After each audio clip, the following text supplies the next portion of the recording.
같이 사도신경으로 신앙 고백하고 성금요일 특별 새벽 예배 시작하도록 하겠습니다. 전능하사 천지를 만드신 하나님 아버지를 내가 믿사오며 그 외아들 우리 주 예수 그리스도를 믿사오니 이는 성령으로 잉태하사 동정녀 마리아에게 나시고 본디오 빌라도에게 고난을 받으사 십자가에 못 박혀 죽으시고 장사한 지 사흘 만에 죽은 자 가운데서 다시 살아나시며 하늘에 오르사 전능하신 하나님 우편에 앉아 계시다가 저리로서 산자와 죽은 자를 심판하러 오시리라. 성령을 믿사오며 거룩한 공예와 성도가 서로 교통하는 것과 죄를 사하여 주시는 것과 몸이 다시 사는 것과 영원히 사는 것을 믿사옵나이다. 아멘. 아멘. 다시 찬송가 254장 함께 찬양하겠습니다. 찬송가 254장입니다.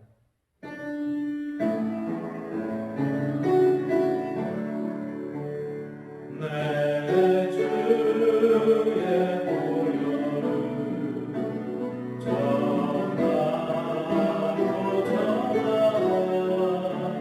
내 죄를 정케 하신 주 날 보라 하신다.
주님을 향하게 하시고 또 우리의 모든 시선이 주님께 고정되게 하여 주옵소서.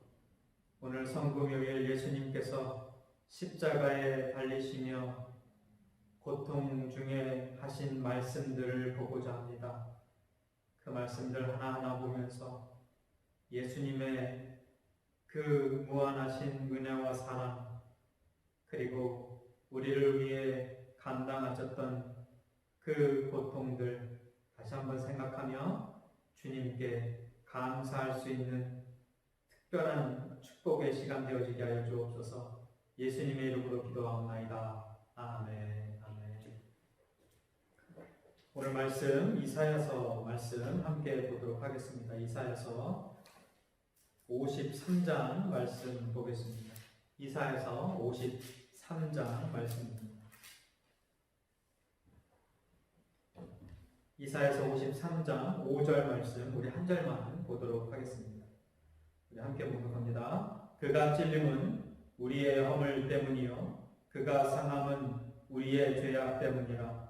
그가 징계를 받음으로 우리는 평화를 누리고 그가 채찍에 맞음으로 우리는 나음을 받았도다. 아멘. 오늘은 이 성금요일 날 특별히 예수님에 대한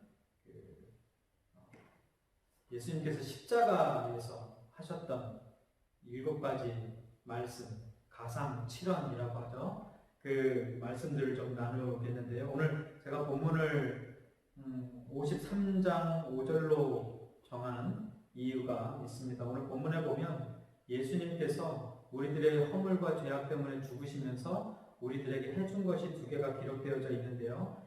이것이 평화와 나음입니다. 우리가 이 내용들을 이제 마지막에 다시 한번 좀 보기를 원하고요. 그 전에 우리가 이 예루살렘 성에 입성하신 날부터 지금 이 성금요일까지 한번 좀 쭉 그 예수님의 그 자취를 좀 한번 돌아보고자 합니다. 예수님께서 행하셨던 일들을 좀 보기를 원하는데요.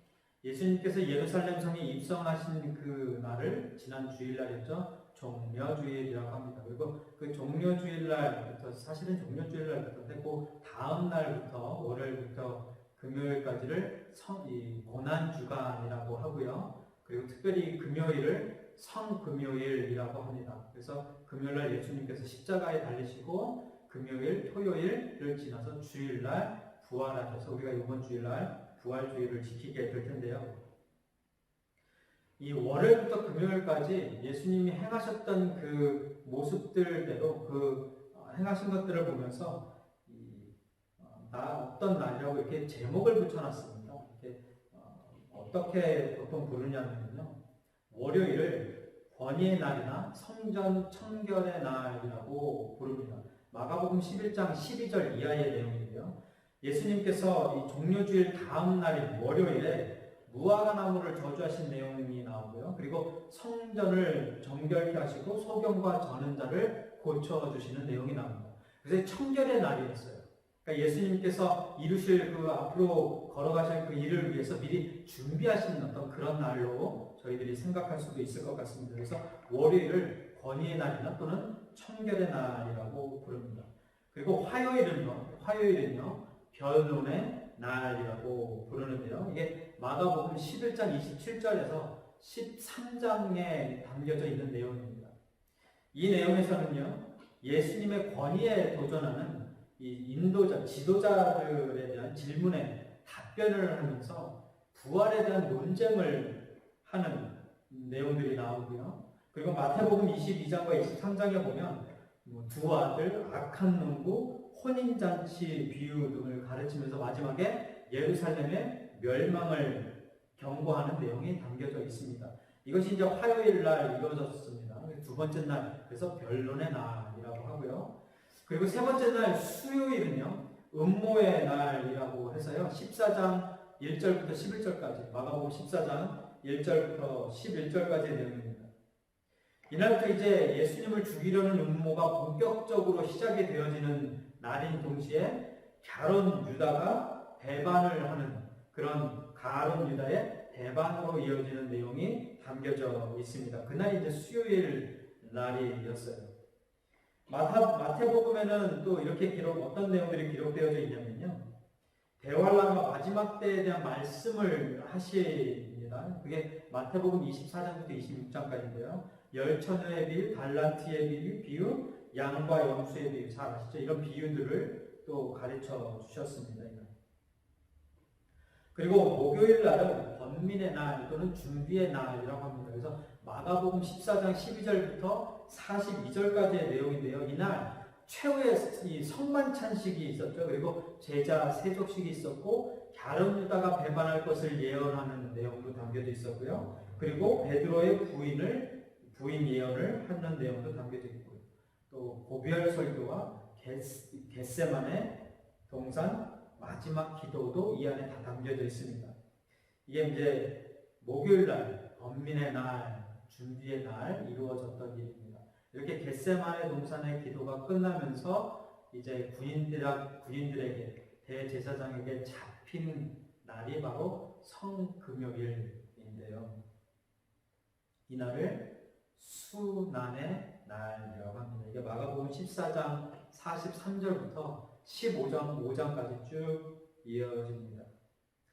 이날 이제 빌라도에게 심판을 받으시고 유대 지도자들과 백성들에게 철저히 벌을 받으시면서 십자가에 달려 죽으십니다. 우리가 어저께 보았지만 정말 많은 조롱과 또 희롱과 수모와 또 고통을 당하시고 나서 십자가에 달리시게 됩니다. 그리고 이제 십자가에 달리셔서 이제 7가지의 말씀을 하시는데요. 그 내용을 오늘 좀 함께 보도록 하겠습니다. 예수님께서 십자가 선상에서 가장 먼저 하신 말씀이 누가복음 23장 34절에 기록되어져 있는데요. 어떤 내용이겠습니까? 아버지 저들을 사하여 주옵소서. 자기들이 하는 것을 알지 못함이니이다. 자신을 십자가에 죽게 만든 모든 사람들의 죄를 용서해 달라는 기도를 하고 계신 것이에요. 여기에서 예수님의 그 마음과 그 사랑을 다시 한번 느낄 수 있지 않으십니까? 십자가에 달려 죽으시면서 가장 먼저 하나님께 했던 말이, 그 십자가 의자에 하셨던 말이 기도였는데 그 기도 내용이 저들의 죄를 용서하여 주옵소서였어요. 그러니까 자신이 십자가에 달려 죽으시는 그 목적이 이 기도 내용을 통해서 사실 저희들에게 증거되어지고 있는 거죠. 저들의 죄를 용서하여 주옵소서. 제가 대신 십자가에 달려 죽겠사오니, 제가 대신 모든 죄 감당하겠사오니, 저들이 무슨 짓을 하고 있는지 모르는 그 죄인들, 그 죄악들 용서하여 주옵소서. 그 내용입니다. 그리고 십자가 선상에서 하신 두 번째 말씀이 누가복음 23장 43절에 기록되어져 있습니다. 이건 두 강도 중에 한 명에게 했던 말인데요. 기억하십니까? 오늘 네가 나와 함께 낙원에 있으리라. 이 내용은요, 우리들로 하여금 구원 여부가 어떤 행위에 있지 아니하고 믿음에 있다라는 것을 가르쳐주는 말씀인 동시에요, 하나님께서 베푸시는 구원의 은혜는 그 어떤 죄인도 다 용서받을 수 있다는 은혜의 무제한적 범위를 깨달을 수 있는 말씀이기도 합니다. 그러니까 우리가 이 하나님의 은혜를 남용하면서 막 죄를 지으면서 살 수는 없지만 우리가 잊어서는 안 되는데요. 그 어떤 죄인이라도, 그 어떤 죄악을 가진 사람일지라도 하나님 안에서 하나님의 뜻하신 바 안에 있는 구원의 계획에 있는 사람은 언젠가는 구원받게 되어진다라는 내용입니다. 그걸 우리가 잊어서는 안 돼요. 그래서 제가 항상 말씀드리죠. 그 누구도 정죄할 수 없다. 정죄하지 말자라는 것입니다. 그리고 포기해서도 안 되는 거죠. 그리고 예수님께서 십자가 선상에서 하셨던 세 번째 말씀은 요한복음 19장 26절과 27절에 나오는데요. 요한하고 요한의 어머니에게 했던 내용이죠. 여자여 보소서 아들이니다. 그리고 제자여 보라 내 어머니라. 이 내용에서는 한 예수님께서 극한 고통의 순간에도 멈추지 않았던 우리를 향한 그 한량없는 사랑과 자비하심의 모습을 엿볼 수 있는 내용입니다. 그리고 예수님께서 십자가에서 남긴 네 번째 말씀은 마태복음 27장 46절에 기록되어져 있는데요. 제9시쯤에 예수께서 크게 소리질러 이르시되 뭐라고 말씀합니까? 엘리 엘리 라마 사막다니 하시니 이는 곧 나의 하나님 나의 하나님 어찌하여 나를 버리셨나이까. 이 예수님께서 십자가 선상에서 네 번째로 하신 말씀입니다.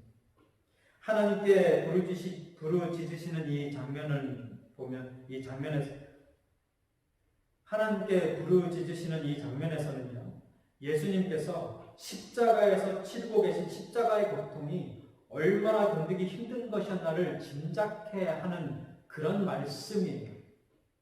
또한 이 내용은 예수님께서 우리의 죄값을 치르기 위해 십자가에서 하나님으로부터 십자가에 버림과 되사 우리가 영원히 버림받지 않게 되었다라는 것을 또 가르쳐주는 아주 귀한 내용입니다. 그러니까 하나님께서는 예수님을 버리심으로 인해서 더 이상 우리를 버리시는 일이 없게끔 되어진 거예요. 다시 말하면 우리의 구원이 영원히 보장되어진다는 것을 여기서 우리가 다시 한번 깨달을 수 있다는 것입니다. 예수님의 다섯 번째 말씀은 요한복음 19장 28절에 기록되어져 있습니다. 다 내가 목마르다. 내가 목마르다.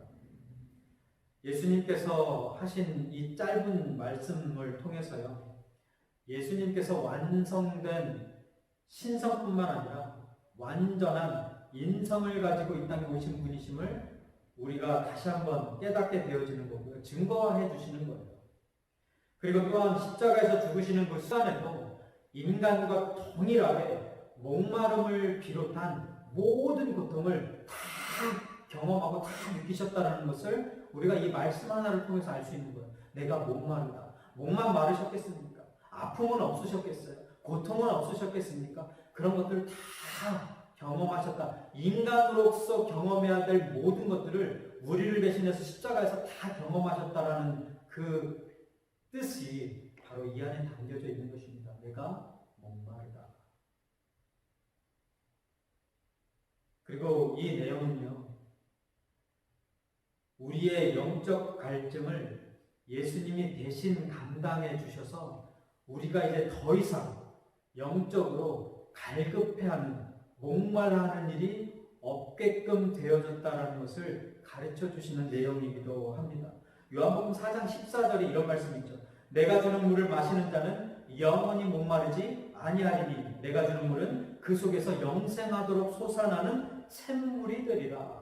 그러니까 예수님의 그 목마름을 통해서 예수님이 목마름 속에 목마름의 그 고통을 이겨나가신 것으로 말미암아 십자가를 통해 경험하신 것으로 말미암아 이제 우리는 더 이상 그 목마름을 경험하지 않아도 된다라는 이야기예요.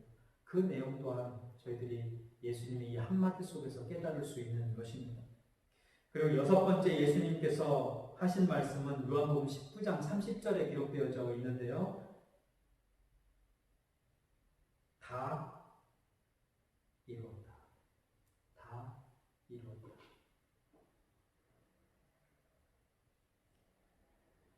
여러분, 여기에서 다 이루었다라는 게 무엇을 뜻하겠습니까? 예수님께서 십자가 위에서 행하신, 이루신 그 구원의 길, 끝났다라는 거예요. 더 이상 그 구원을 이루기 위해서 그 누구의 희생도, 그 누구의 어떤 행위도, 어떤 율법의 완성도 더 이상 필요 없다라는 거예요. 왜? 예수님께서 그 십자가에서 다 이루셨기 때문에 그렇다라는 거예요. 그러니까 우리는 예수님께서 이루신 그 구원, 성령님이 주시는 믿음으로 말미암아 믿게 되어져서 구원받게 되어진다. 그러니까 그 공로가 예수님께로 가야지. 그 모든 영광이 예수님께로 가야지. 우리가 무엇을 해서 구원을 이룬 것이 아니다. 우리가 이룬 것이 아니다라는 것을 깨닫게 되어지는 말씀이기도 한 것이에요. 예수님이 다 이루었다. 여러분 이거 잊지 마시기 바랍니다. 예수님께서 이루신 일, 그 일 우리들에게 우리를 사랑해서 선물로 거저 주신 게 구원이고 영생이고 천국이다라는 것입니다. 마지막 7번째, 예수님께서 마지막으로 숨을 거두시면서 하셨던 말씀이 누가복음 23장 46절에 기록되어져 있는데요. 예수님께서 이렇게 기도하시죠. 아버지여, 내 영혼을 아버지 손에 부탁하나이다. 예수님께서 마지막으로 기도하며 남기신 이 말씀을 통해서는요, 하나님만이 생명의 주관자 되신다는 것을 가르쳐 주시는 내용인 동시에요, 또 근본 하나님의 본체시지만 하나님과 동등됨을 취하지 않으시고 겸손히 자신을 비우시고 낮추시면서까지 이 땅에 오신 예수님의 그 겸손함, 그 희생, 그 자기 부인의 모습을 우리가 이 말씀을 통해서 볼 수가 있는 것입니다. 이렇게 예수님께서 십자가 선상에서 남기신 7가지의 그 가상 칠언 속에 하나님의 모든 구원의 은혜가 다 담겨져 있고요. 예수님의 우리를 향한 사랑이 얼마나 큰지 또한 다 담겨져 있는 것이에요. 자, 이제 아까 읽었던 이사야서 53장 말씀을 다시 한번 보면서 오늘 말씀 마무리 짓겠는데요. 여러분, 오늘 보면 이사야서 53장에 보면 예수님이 십자가에 죽으심으로 말미암아, 그러니까 저와 여러분의 허물과 죄를 대신해서 죽으심으로 말미암아 얻게 되어지신 열매 2가지가 나오는데 그게 뭐였습니까? 아까 기억나십니까? 평화와 나음, 치유예요. 치유. 그가 징계를 받음으로 우리는 평화를 누리게 되었고 그가 채찍에 맞음으로 우리는 나음을 받았도다.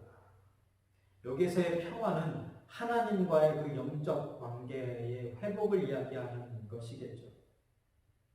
그러니까 죄에 싹신 사망의 얼매이고 두려움으로 가득 차 있는 우리의 심령의 평안도 이 안에 담겨져 있는 것이고요. 그리고 여기서 말하는 나음은 죄악으로 인해 더럽혀지고 병들은 우리 영혼의 치유와 거룩함을 의미합니다. 그러니까 여기에서의 평화와 나음은 하나님과의 관계 회복과 우리 영적 내면의 그 변화, 그 회복, 그 평안을 이야기하는 동시에 또한 우리의 죄인된 모습에 치유되어지고 거룩함, 의인이 되어진 것을 이야기하고 있다는 거예요. 여러분, 이 평화와 치유를 이루어 주시기 위해서 예수님께서 저와 여러분을 대신해서 십자가에서 성금요일날 2000여 년 전에 오늘 예수님께서 십자가에 달리신 것입니다. 그 예수님, 우리의 평화 되시고 우리의 치유자 되시고 우리의 구원자 되시는 그 예수님 생각하면서 우리 이 찬양 함께 마지막으로 불렀으면 좋겠는데요. 찬송가 614장입니다. 오늘 성금요일, 사실 오늘은요, 금요일 저녁에 우리를 이렇게 모여서 밤에 함께 경건하게 이 십자가에 달리신 주님 생각하면서 저희들이 같이 회개기도도 하고 감사기도도 하고 그런 시간을 좀 가져야 되는데요. 아쉽게도 그렇게 못하는 게 너무나 마음이 아픕니다. 그래도 오늘 여러분 이 영상 보시고 그 이 찬양 같이 부르시면서 우리 잠깐 주님 생각하면서 우리를 위해 십자가에 달려 죽으신 거잖아요. 그러니까 우리를 구원하여 주시기 위해서 우리를 대신해서 고통받으신 거잖아요. 어떤 사람들은 그래요. 십자가에 달려 죽으시고 살을 끝까지 아셨으니까 그 십자가 감당할 수 있으셨다. 여러분, 그거 말이 됩니까? 말이 됩니까? 여러분 손가락 잘렸다가 다시 붙인다고 난다고 해서 그 손가락 계속 자르는 거 그거 감당할 수 있냐는 거예요. 얼마나 아픈데요. 안 하는 거예요. 안 하는 거예요. 그거 예수님께서 십자가에서 감당하셨다는 겁니다. 저와 여러분을 위해서. 제가 좋아하는 찬양입니다. 찬송가 24절과 함께 찬양 1절만 찬양하고 기도하겠습니다.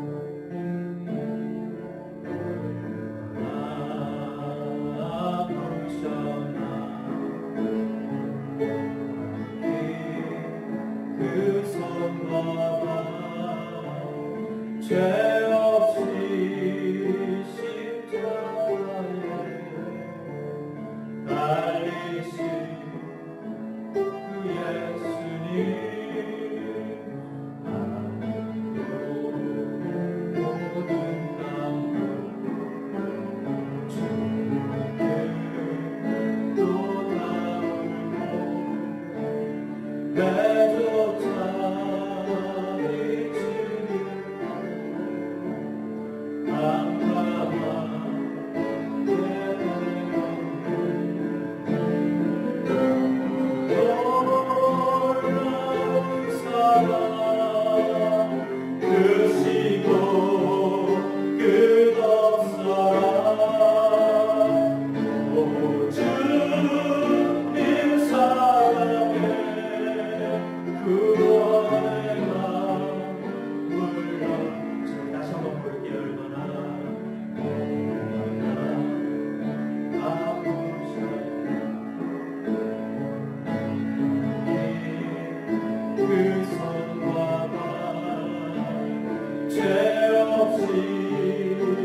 주께 또 나오고 배조차